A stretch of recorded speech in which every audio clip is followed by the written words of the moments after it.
A small group of orcas is causing a lot of damage to boats off the Iberian Peninsula, raising questions about why the orcas are doing it.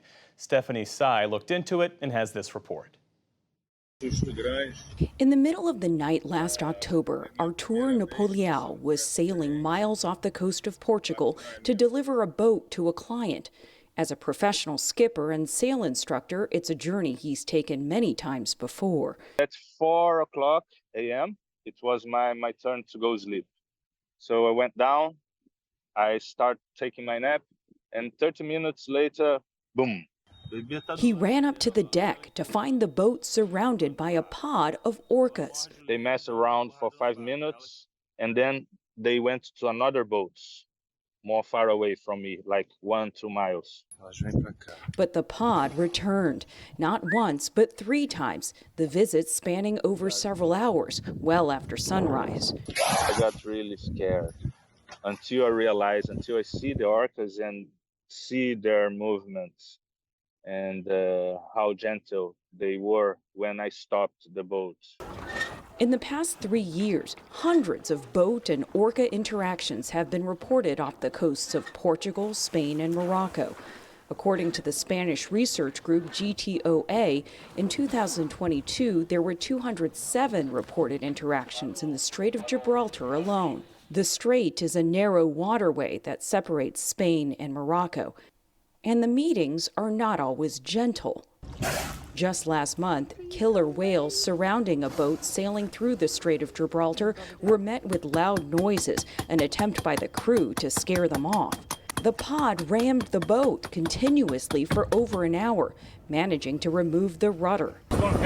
With seawater gushing into the boat, the experienced crew of 4 issued a mayday call and were eventually towed to shore unharmed.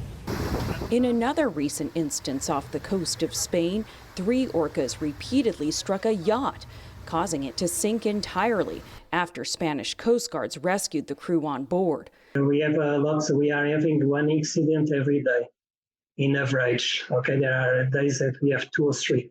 To better track these events, Rui Alves started this website last year to log orca encounters.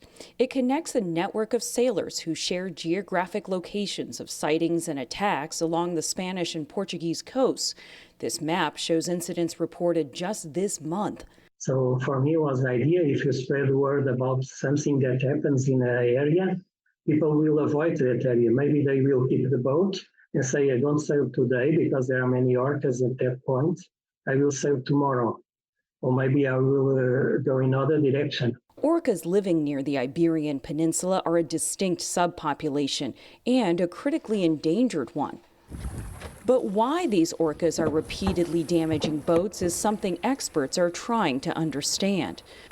One theory making the rounds: revenge. Some scientists believe an orca named White Gladys suffered a traumatic injury from a boat and may be teaching other orcas how to attack similar vessels. But Monica Whelan Shields, director of the Orca Behavior Institute, says that kind of activity would be uncharacteristic of the animals she studies. Play is a more likely explanation, she says. It's just not something that we've seen for whatever reason. They're the top predator in the ocean. They're capable of attacking and killing, all kinds of species that are around them, but they have never targeted that that talent or that, predator-like behavior towards humans. Despite the killer whale nickname, orcas are the largest species in the dolphin family, and no humans have yet to report major injuries from the boat confrontations. For the PBS NewsHour, I'm Stephanie Tsai.